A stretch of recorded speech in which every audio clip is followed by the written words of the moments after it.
It's a big week for the UK economy, with the Bank of England meeting in the wake of Theresa May's Conservative Party losing their parliamentary majority. Richard Hunter, head of research at Wilson King Investment Management, joins me now for all of this. Again, Richard, hello to you. Thank you for coming into the studio. More political uncertainty. What exactly does this mean? Do you think Theresa May will have to go? Well, the politicians themselves seem to be beating that particular drum, so it's I think the initial knee-jerk reaction from the politicians was that she might last until the summer. That price seems to have come in a bit, but of course that does add another layer of uncertainty when we're bang on top of opening or trying to open the negotiations for Brexit, which inevitably is going to bring its own uncertainty with it. Where you would first expect to see an impact, and where we have seen an impact, is of course on sterling, which ironically is good for the FTSE 100 for the reason that, as we've discussed before, there's such a big swathe of overseas earnings in there that when translated they're more valuable. Nonetheless, even from a kind of general unrest perspective, until we at least start having those negotiations, we can't start to work out what the real ramifications are. And these start on June 18th. We might even not have a working government by then. Well, that's right, and even as it is, she's obviously a minority government. There seems still to be any number of potential outcomes from here, including, even though we're in the middle of election fatigue now, even including the possibility of another election, although that's more of an outside chance perhaps. But yes, even so, it's unquestionably going to weaken the UK's bargaining position, which is the polar opposite of what she intended by calling the election in the first place.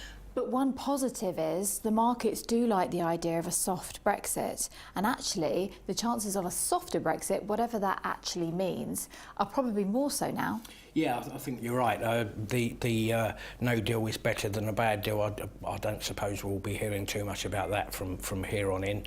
At the end of the day, one would have hoped that what we were actually hearing in the lead up to the negotiations was a lot of chest thumping anyway, and that inevitably negotiations are going to take compromise on both sides. But this does seem to open the door to much more likelihood of that compromise on both sides. And before we talk about the Bank of England, just another element to this is that it looks like now there won't be a Scottish referendum. Yes, absolutely. And also I think there's a fairly strong argument to say that the Scottish people have spoken in terms of not wanting another one quite so soon. Yeah.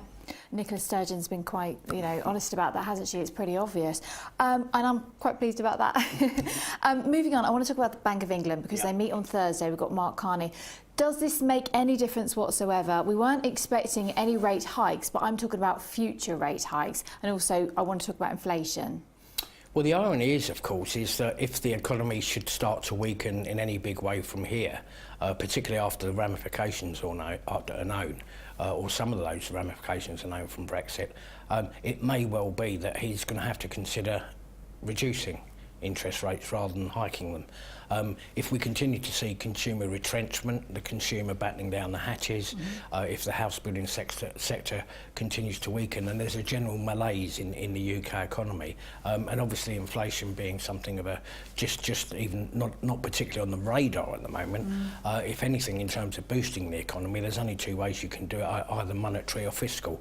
With the government in flux at the moment, I can't imagine they're going to be wanting to make any big fiscal calls, which only leaves the monetary side. So if anything, as I say, depending on what happens over the next few months, there might even be an argument for a reduction rather than an increase in rates. Wow. Richard Hunter, thank you very much indeed. I appreciate that. We'll leave it there because we've covered a lot today. So we were talking about the British economy and indeed politics, which is very much at the forefront.